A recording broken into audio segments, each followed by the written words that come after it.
The reason I'm here today is mostly to introduce to you our wonderful partner, the Fort Collins Housing Authority. But before I do that, I just want to say, number one, thank you so much for being landlords. You guys are partners to the city in providing housing to many, many residents. And actually, the percentage of people here and nationally that are renting is going up. So are you guys new to the business? How many people are new to landlording? Well, you're coming in at a good time. And the rest of you, thank you for what you do, because providing housing is something the city does not do directly, but we do through and with our partners, and we consider you guys our partners.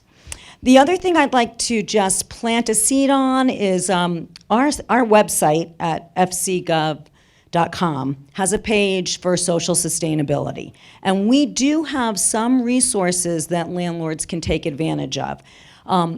If you have, and this is probably, I don't know if anybody in the room is in this situation, but you never know. If you've got a building where you're already basically serving people that don't make a lot of money, and your building has some needs, that's the kind of thing the city can partner with. We can actually invest in your building if you give us a promise to keep it affordable for a period of years. And you may end up with the same tenants you've always had, because they would qualify as low-income tenants. So there may be some ways out there that we can partner even stronger than we already do, but we do consider landlords really a very important partner in the provision of housing, which is becoming more and more difficult in our community. The Fort Collins Housing Authority is the biggest property management organization in northern Colorado. We are very, very lucky to have a highly sophisticated housing authority. Some housing authorities just are a conduit for federal funds. But our housing authority actively is a property manager and a developer, and they're actually building properties to bring online. And their sweet spot is the lowest end.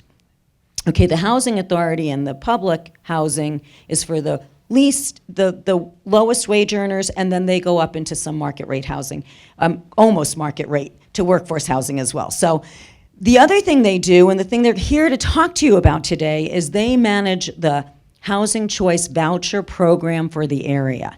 And that's a direct partnership with landlords, tenants, and the housing authority to pay for their rent with government assistance. Are you guys familiar with the Housing Choice Voucher program? So who knows a little bit about it? Raise your hand. Okay, who knows a lot about it? Raise your hand. Oh, these guys. So we brought the right people then. So we want you to know more about it, because right now, you know, the market is so tight that you landlords are in a great position to pretty much pick and choose who you want in your units. And we would like you to consider picking and choosing people with vouchers, okay? Especially when the market changes, and it will. It may take a while, but it is a cycle. So eventually, it may not be quite as easy to fill your units with people just that you don't know off the street. And at that point, you might be interested in taking some tenants that are likely going to be very long-term tenants that come along with relationships that you can access when and if you get in trouble. So does that pique your interest? Yeah? Want to learn more? Okay, so here we have Patty, and I'll let you introduce your program and your staff. And thanks again for what you do. We really appreciate it. I just want to double thank you all for being great landlords and those that do work with the Housing Choice Voucher program, and welcome all of you to listen to my little spiel about it. My name is Patty Candelario. I'm a Housing Choice Voucher specialist with the Fort Collins Housing Authority. So I am fortunate enough to service, I probably have 400 families that I work with. There's a whole group of us that do that. Today, Jamie's here too. She's excellent admin, and she helps me admin the program as well, and takes care of people coming in with severe need and helps get them situated on a waiting list to hopefully open up the doors for the voucher program. So we have this short presentation because I know it's been a long morning for you and you're probably getting ready to go to lunch. So we'll make it real succinct for you. It was mentioned that the Fort Collins Housing Authority is the largest affordable housing developer landlord. So we're building, but we're building. So we don't have all the housing that is necessarily needed right away, and that's where we look to partner with landlords. The Housing Authority has several different types of vouchers. When we go to private landlords, that's usually for families, so low-income families, single parents, lots of kids, grandparents with kids. So that's why we reach out to you to find safe and habitable housing for these families. You may have heard of the Housing Choice Voucher. It's formerly called the Section 8 program, but it's housing choice. So we're giving our families a choice where they want to live. We are a developer of affordable housing locations, but history has shown that if we concentrate our lower income families, we're depriving our whole community. And really, the community becomes more enriched when we mix our communities together, our income levels together. It strengthens the neighborhoods, it strengthens, our political stances. It just brings a lot of diversity to our community. There is a misconception surrounding low-income families that the Housing Authority is giving them a hand out, and that's really that's not true. We're actually giving these families a chance and helping the city remain competitive and healthy. If we don't have places for our families to live, they're going to leave. They're going to leave our city. And all the way around, you know, we're depriving our city of resources. They're commuting. They're leaving, and we're taking the jobs away that we have for them. You know, so who we are is one of the largest developers, but we're still developing. The second slide here talks about the choice. Family has a choice as to where they would like to live. The voucher is a subsidized program, so that means with federal funds, we're able to help them pay part of their rent. The Fort Collins Housing Authority right now services 1,100 vouchers. The rent assistance is paid directly to the landlord. The families pay about 30% of their income, and then the subsidy picks up the rest. Okay, so it's a win-win for everybody in that sense. The Housing Choice Voucher Program is a three-way relationship. We have all sorts of lines. So there's a relationship between the Housing Authority and the tenant, and that's with the voucher. Then you have a relationship with your tenant, with your lease, and then you and I, Landlord and Housing Authority, have a relationship through the HAP contract, or the Housing Assistance Payment Contract, okay? So HUD, does anybody know what HUD is? That scary agency. It's not. It just sets up the rules and regulations for this program. It works hard to gain more money so that we can help more people with them. So Housing Assistance Payment Contract, the HAP, it's a contract between the Housing Authority and the landlord.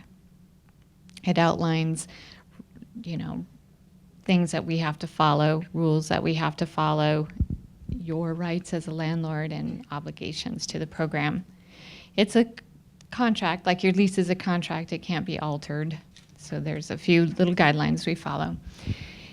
Based on family size, they're issued a payment standard. Now, as you can see, the payment standard is lower than rents that you can get. We know that. Clients come in, we'll just use the one bedroom as an example, and they're given a budget of $878, and that's rent plus utility allowance, which is a whole nother discussion. So they have a budget to work with. And based on these, our clients go out and find a place, work with the landlords to get the rent to work for them, and then they sign a year lease with you, and we start the subsidy. Well, there's a whole process. The client completes an eligibility packet, and what we're looking for is income, who's in the household. We do a background check, those kind of screenings. What we screen for is eligibility, and then we work with you on suitability. Our clients and your clients, they're all the same. They don't have any different rights or privileges that anyone else coming in off the street has, okay? We just need to make that perfectly clear. So,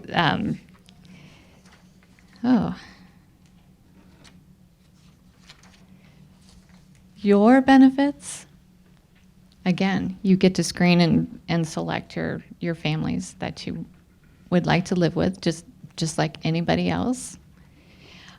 Your guaranteed rent payments, they come straight to you.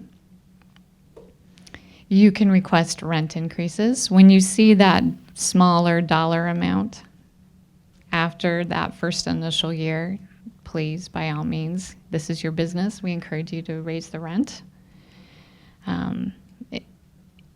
If your tenant moves out mid-month, the beginning of the month, the 5th of the month, we're going to pay you for that full month, irregardless of what day they move out.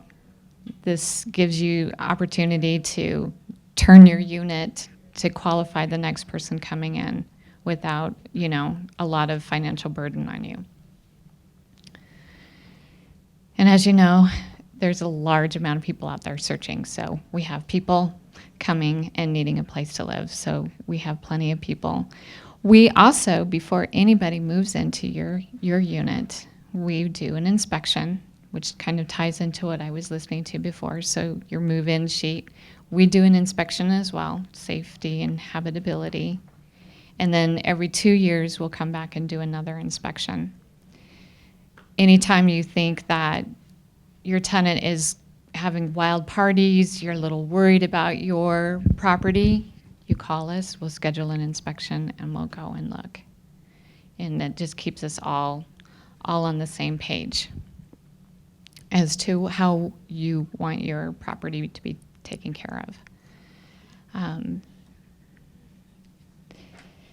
Our commitment, it's all mixed up. Our commitment is to keep our relationship strong. So we determine eligibility of our clients. We issue the voucher and explain the requirements of the applicant. And one of the main requirements is that they are a good tenant for you. We tell them as they leave the office that you're good stewards of this program. You are the face of this program. Okay, so that's number one. Our commitment is also to make timely payments to you and to give you notices. Let's say that there's a failure in a unit, we'll give you those notices that something needs to be updated. We keep in good contact with you about rent changes. We just try to keep those doors open, okay? So again, we screen for eligibility and landlord screens for suitability. When problems arise, as they all do, I'll work with all sorts of people in our properties, we look to you to follow the terms of your lease. Even though we're the authority, we can't really police your lease. But we can work with you as you monitor your lease. And we want to work with you to monitor your lease. We can't help the situation if we're unaware of what is happening. So one of the requirements that the tenants have is that if they are given a notice by you, a 3-day notice, they need to give us a copy of that. We ask you to give us a copy of that. We ask you to give us a call and say, hey, this is something's going on. If I hear something's going on, I'm going to be calling you and say, have you seen an extra person around? You know, there's a lot of guidelines that they need to follow. And so together we can work on these things. Property damage.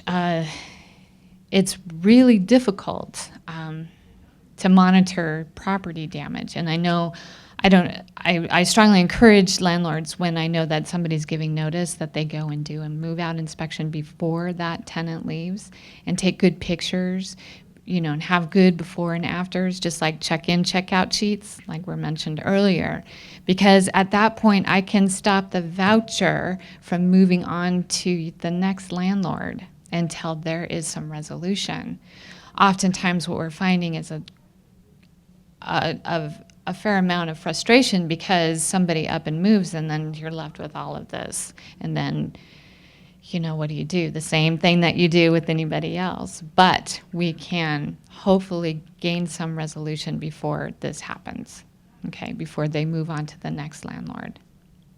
It's really important to me. I worked in property management before I started this position with the vouchers, and I know how expensive it is and how frustrating it is and how expensive it is to go try to get your money back. But let's try to work together and try to limit the damage that way. By all means, evict. If they're not paying their rent, if they are not following your rules, you treat them exactly as you treat anybody else. What happens to them is that they lose their voucher, and nobody wants to lose their voucher. So what we're finding is tenants who have a voucher actually more often than not are better residents because they have something that they don't want to lose. So that's why you follow all of your rules. You do exactly what you would do with everyone else. We're coming up and supporting you on the back end of it, and so there are some consequences to that. If it's not really going all the way to eviction, or there just is a lot of frustration, we love the Fort Collins Neighborhood Services, their mediation, and there should be a handout with that, and it has their contact information. We use them quite a bit in some of our properties, and even saying we can't find any resolution with this, we're going to mediation. It's amazing how everybody kind of backpedals a little bit and things straighten out on their own.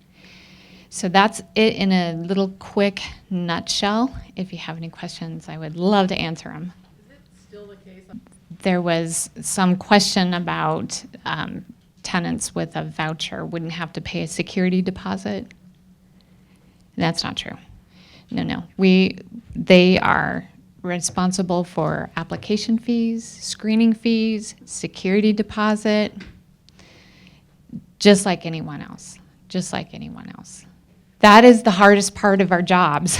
It really is. To get into the voucher program, there's a waiting list. It's a process. And right now, the waiting list is a minimum of 3 years. It's two different calculations, actually. The utilities are what they are. They pay. If I pay for gas, heat, lights, they pay for it. To do the calculation, HUD does this amazing survey, because they love paper. So they do an amazing survey that calculates the average utilities for this type of location. And so it could be higher, it could be lower, it could be way off. The question is about the rent and utility allowance on the payment standards. So we have a calculation of a payment standard. For example, an average 2-bedroom unit, gas and electricity, it's $104. So that $104 is subtracted from the 1023, and that's basically the rent. Based on the income that the household has, they can go up to 40% of their income, which is a little bit over the payment standard. So you don't have to necessarily lower the rent. It just depends case by case on what that client's income looks like, that we can play with numbers on rent. Yes, they're responsible. They sign a legal binding contract with you with that lease, and they are obligated to follow all the rules and are subject to anything that happens. Well, it's kind of like a suggestion. So, so based on what the household looks like, it could be totally up to that amount. It just depends on, yeah. Based on income, my rent could be $500, and then the housing authority pays $200. You know, let's say we're in a 3-bedroom, and you cover all my utilities. Okay, I'm in between jobs. So I don't have a portion to pay. There isn't a 30%. You would get the $14.92. If I go to work, and now my math is going to be challenged here, and my rent is $1,000, I'll pay you $1,000, and the housing authority will pay $492. It all depends. Every household is different, and it all depends on who's in there, what the income looks like, those kinds of things. Mm-hmm. You know, I know we're running out of time, but we do have a lot of contact information that you can follow up on. The one thing I wanted to say is there's also different populations that vouchers kind of focus on, and sometimes if you have a heart, you want to serve vets, let's say. Our community just got 10 more vouchers for veterans specifically. So sometimes there are specific populations that the federal government is targeting and giving us extra resources for. So that's good for you guys to inquire about too, to see if maybe it's a match with your own values or what you might like to offer. The focus, the HUD's real big focus right now is homeless veterans. Also, people with disabilities, non-elderly persons with disabilities, because they're kind of a loss. So that's a lot of the focus, which tends to lead to 1-bedroom vouchers, which, as we all know, in our city is pretty limited. The group that really needs larger locations are our families, our low-income families. So that's where we're reaching out for you. No, actually, because of the funding for that, it's all through the veterans. The VA is the one that sends, the vet will go to the VA, and then they're sent back to the housing authority. I appreciate you. I appreciate you for listening, and I hope to work with more of you in the future. And those I do work with, thank you. It's good to see you.